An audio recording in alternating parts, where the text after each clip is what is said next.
We'd like to thank Montecito Bank and Trust for their generous support in making Scam Squad possible. I'm Patty Teal. And I'm Deputy District Attorney Vicki Johnson. Scam Squad is up next. Sound off. 1, 2. Sound off. 3, 4. 1, 2, 3, 4. Scam Squad. Welcome to Scam Squad. I'm your host, Patty Teal, here with Deputy District Attorney Vicki Johnson. And I know we have a special guest today, Vicki. I'll let you introduce her. Thank you. Yes, we're happy to have on the show today Marie. And Marie called my fraud hotline because she got involved with a scammer. Now, this story really actually has a good ending, but it was very interesting. It was one of these imposter scams involving the sheriff's department. And I thought it was so important to have her come on the show and tell her story because I know this is a scam that is very prevalent right now. There is a lot of this going on. So Marie, welcome to the show. It's so nice of you to appear. And first of all, how did this start? I understand that this started with a phone call. Is that right? Yes, I was sitting at work. It was about 11:30. I was, on my way out for lunch and I received a phone call and the caller ID said it was from the Santa Barbara Sheriff's Department. That was a little alarming, but I, answered it and I was told that I was speaking with a Sergeant Gillespie and that I had been scheduled to appear in a court proceeding the week prior. He even gave me the name of a judge, Thomas Adams, and said that because I didn't appear, that I had been named, I had been charged with contempt of court, and that there was an arrest warrant out on me. Oh my goodness, that is a very scary piece of news to get. Did your heart start pounding or did your stomach clench or? Oh my gosh, Yeah. I said, I wasn't aware that I was supposed to appear, in court. He said, well, we have a signed, affidavit that was delivered to your house. And he gave me a date, November 2nd and at 1:45 in the afternoon. And I kept thinking I didn't sign anything. I just didn't make any sense. But I just, so he's, being very gruff and, well, there's a $10,000, bail, out on you. And I'm just, just getting very just scared, getting tearful, just thinking I'm going to jail. Oh and this has to be a mistake. Yeah. And very believable when they give you the judge's name, and the officer's name. I can understand. And the caller ID is spoofed as well. Exactly. And the judge's name, by the way, is a longtime judge here in the Santa Barbara courtroom. So if you had looked him up, you would have said, oh, you would have found out that's a real judge. And I have a feeling that Sergeant Gillespie is also a real sheriff's deputy, not the one that was talking to you, but there is a real Sergeant Gillespie. Yeah, there is. And he actually, so this man then transferred, the call to his colleague, who was Sergeant Oberon, again, so, a real name of an employee that works at the Santa Barbara Sheriff's Department. Then the scare tactics and the harshness started, and you need to come in. We need to verify your signature. So you need to leave work right now. So, I'm terrified. I get in my car and he says, you need to stay on the phone with me because we want to make sure that you're not going to, take off. Yeah. Get out of town. So, I have him on the phone and he starts directing me he says, well, you need to make sure that you can secure $10,000. Can you secure that? And I'm, racking my brains trying to think, I said, well, I think I can come up with that. I mean, it's not like I can pull money out of my mattress, but, if I need to provide, bail money. So, I go to my bank, I transfer, get some money out, and then he directs me to purchase money packs, which are like money cards. Are they like gift cards? They're kind of like gift cards, almost like those prepaid Visa cards. Oh, okay. So where did he want you to go to purchase those? Did he give you a place to go? He said, find your local Rite Aid or Vons. Okay. So there happened to be a Rite Aid near my bank. So Mhm. I went in there and, purchased a couple of the packs, which is a limit of $500 per card. So I got 4 cards. And so, every few minutes he's on the phone, he gets back on the phone, are we still okay? You still there? Just wanted to make sure that he still had his hooks in me. Exactly. And I'm, trying not, I'm trying not to break into tears at this point because, I'm frantic. So let me ask you this. When you went into Rite Aid and purchased these gift cards, did anyone talk to you and say, what are you going to use these cards for? Was there any questioning going on or warning or anything like that? Not at the Rite Aid, but Okay. there was a limit to the number of cards I could purchase. Mhm. So I went to a nearby Vons, and it was the manager there that said, this is a scam. Okay. Oh. And, I'm on hold with the guy. So I, kind of muted my phone, and he's like, this is a scam. This is, he says, are you on the phone with them right now? And I said, yes. He says, are they threatening, a loved one? I said, no, but he says, I'm going to jail. And he says, don't do it. So I walked out of the Vons, and I'm sitting in the parking lot, and, I told him, I said, I just lied and said they wouldn't sell me the cards. He says, well, you need to find another location. So I get in my car and I'm driving, and I thought, you know what? I'm just going to go, I'm going to go to the sheriff's department. I'm going to, go there in person. And he says, are you at your next location? I said, no. I said, I decided to go directly to the sheriff's department, just to sort this out in person. Yeah. Good. A good thought, a good idea. Very good. How did they respond when you said that? Oh, Marie? that's when the anger came out. I mean, he had been gruff before. Mhm. I'm just trying to help you, stay out of prison, and I'm just trying to help you, Then when I said that, he really got angry and, said, well, you've just wasted my time. And I said, I've wasted both of our time, but Yeah. I'm done wasting time. This is not sitting right with me. And I want to sort this out in person. And if I go to jail, I go to jail. At that point, I Good was for beyond you. scared and just resigned at that point. Right. A lot of chutzpah though. That's really good. So did you end up going to the sheriff's department? I did. And I went to the what sheriff. happened?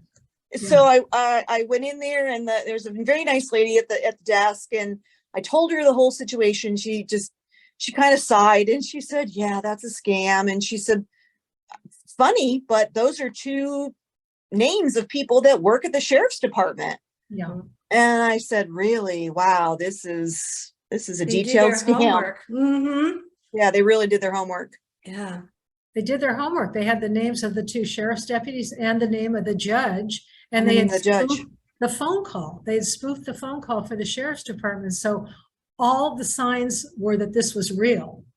I mean, if Yes, you looked up the judge, you would have found him. If you'd looked up the sheriff's deputies, you would have found them. It had all the markings of a real event. They've really become so much more sophisticated. Now, do you live in Santa Barbara? Did you have to drive a long distance to get to the sheriff's department? What was your I trip? used to live in Santa Barbara. That's why it didn't really faze me that, I would be getting, I work in the medical field, and sometimes we do need to, testify in court, but usually you get notice well in advance, and you're well aware of when you need to appear. But I moved to Ventura County about 2 years ago. So it was Okay. about 30-minute drive to get to Santa Barbara, but and so as I'm driving there, I called a friend of mine and that's when I just broke down in tears and I'm just crying. And, as I'm talking to my friend, the guy's trying to call me back on the phone.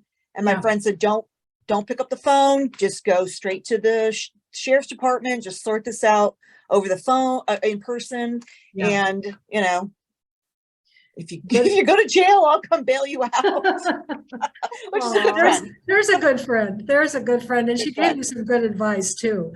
Yeah, she did. It's so interesting because now that you have said that about you being in a profession where you do get subpoenaed, I have heard this story from other medical personnel, doctors and nurses, who have been also sucked into this and scared half to death.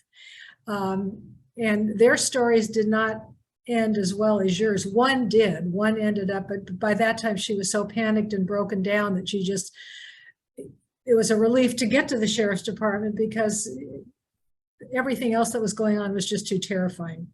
There were so many threats and it was horrible. And the other gal, I think she ended up paying some money and then realized later, too late, that it was a scam. But they seem to target people that do sometimes get subpoenas. So when somebody says to you, you've been subpoenaed to come and testify, it's not completely foreign. In other words, Right. That is an activity that you've engaged in the past and you're familiar with what it means, and you know that subpoenas get served and you have to sign for them. So it could easily have been something real and maybe somebody else signed for you. Who knows how your signature got on that subpoena, but in your mind, I'm sure you're considering all the possibilities. All the possibilities. Yeah. Yes. And in your logical mind, you would never, you would think, okay, this is not right. But they really, the aggressive tactics and the fear and the fear just paralyzes you and just you're terrified. Yeah. And you're right. Once I made the decision to drive to the sheriff's department, it was a relief that, okay, I'm not going to be in fear anymore. I'm just going to deal with whatever needs to be dealt with. And Yeah. then just to realize then that I was a victim of a scam was part relief and part just infuriating. Yeah. Well, you've wasted all that time. You left work. And to say nothing of the fact of how dangerous it is for scammers to get somebody in that state with that level of fear and then put them on the road driving. Yes. It's all unconscionable, but when you really think about that piece of it, you are putting somebody's life in danger by Absolutely. working them up into such a state. And Patty and I have often talked about how this really is a tactic that what scammers do is threaten. They get you into such a state of excitement and fear, and they are good psychologists. What we always have to keep in mind is that this is a multi-billion-dollar business. And who knows where this particular scam originated from, but it was out of the country for sure. Sure. And these people have scripts. They know exactly what to say. They know how to create that heightened sense of anxiety and fear. And they get you kind of under the ether where then you're going to follow their directions. You're terrified not to. Yeah. But I'm so glad that you got them in the end. That's really a happy ending. Exactly. Marie, what advice would you have for somebody who gets this kind of a call? Because it is terrifying, and there's that little sliver of doubt. Maybe it is real. What would you advise? The interesting thing about this being on the phone is that he kept saying, if we get disconnected, I will call you back. Don't worry, I will call you back. And so I would probably recommend that if anybody is getting a call that seems suspicious, say, I'm going to hang up and I will call you, and then call, the actual number for whatever agency. If I had said, no, I'm not going to call you back, you're not going to call me. I'm going to call you. I could have easily have called the sheriff's department and they would have said, no, these individuals have not contacted you. This is not something we do. We don't extort people for money. Yes. Which is essentially, what it was. Mhm. And that- Heavily disguised, but Yeah. we don't do that. So, just like they say, don't click on a link in your email, go to that agency's website, don't just accept that caller ID, actually say, I'm going to hang up and I will call you to make sure this is authentic. And if that's when they're going to start to get aggressive, and then this is not right. That's very good advice. And it raises a very important point. The sheriff's department will not call and harangue you because you have not responded to a subpoena. If that had happened in real life and you had failed to respond to a subpoena, you would never have gotten a threatening call like that. Somebody might have contacted you to work out another time for you to come in, but you would never have been threatened with arrest or have had to post bail. So but you don't know that until you have been through this situation, and then you find it out. So I just want to thank you so much for coming on the show and sharing your story, because if we can spare anybody from having to go through the frightening experience that you went through, it will be well worth it. Yeah. And I do know that this is a scam that is happening a lot right now, because I'm in touch with the sheriff's department and I get phone calls telling me this scam is happening. So thank you very much for taking time out of your busy day. Yeah. We appreciate it. Thank you so much. It's very brave of you to share your story. And if there's one good thing that came out of it, it will warn other people. It always really hits home when they hear a live story rather than just a warning. Yes, I agree. Yeah. Thank you so much.